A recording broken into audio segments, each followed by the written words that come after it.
At tingin ko gustong pabagsakin ng ilan sa mga kasama, allies ng Pangulo, si Vice President Sara. At ito ay ang pondo ng bayan ay ginamit to incentivize yung mga politicians to go against Vice President Sara. At siguro nagkamali siguro ng ika nga nakonsinte itong ganitong sistema. Nakita naman natin yung mga Quadcom at nabalitaan naman natin kung paano malalaki ang pondo na nakuha ng mga participants sa pagpapabagsak, sa effort to pabagsakin si Vice President Sara. Dito nagsimula. At pagkatapos, nag-enjoy na siguro lahat. So lahat ay meron ng mga insertions, lahat ay may mga programa na questionable na naipasok sa budget. At sabi ko nga, dalawang bagay lang. Itong nangyaring pinakamalaking corruption na ito ay either kasabwat si Pangulo o talaga namang napabayaan ng Pangulo. Bago tayo mag-commercial break, Congressman, nakuha yung aking atensyon doon sa sinabi ninyo na ang malaking bahagi ng massive na katiwalian ay sapagkat in-incentivize yung pagpapabagsak kay BP Sara. Is this the first time na binanggit ho ninyo o nabanggit niyo na ito sa ibang fora, sa ibang mga meeting? Kasi first time kong narinig ang ganitong anggulo. Is this the minority opinion, Mr. Congressman?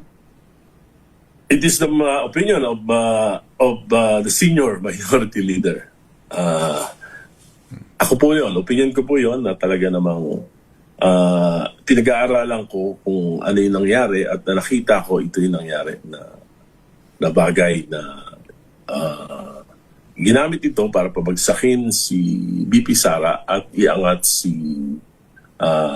Speaker Martin Romualdez for that 2028 presidential elections. Pero nag-boomerang. Nakita naman natin. Isa pa, nagamit din ito yung pondo for 3 years for the 2025 national and local elections. Nakita naman natin kung paano ginamit yung mga AKAP, yung mga AIX, yung mga tubad para sa elections. Patronage politics ng mga congressman. Pinakamalalaking pondo. Ako, I've been in Congress for, this is my 5th term. So, hindi naman nagkakaganyan. Ganyang kalalaki yung pondo na nagamit. Kaya, ang sama, pati yung sistema sa electorate, laging umaasa na lang sa ayuda. Alright, okay, alright. So, ito bang opinion ho ninyo bilang senior minority leader, deputy leader sa Kamara?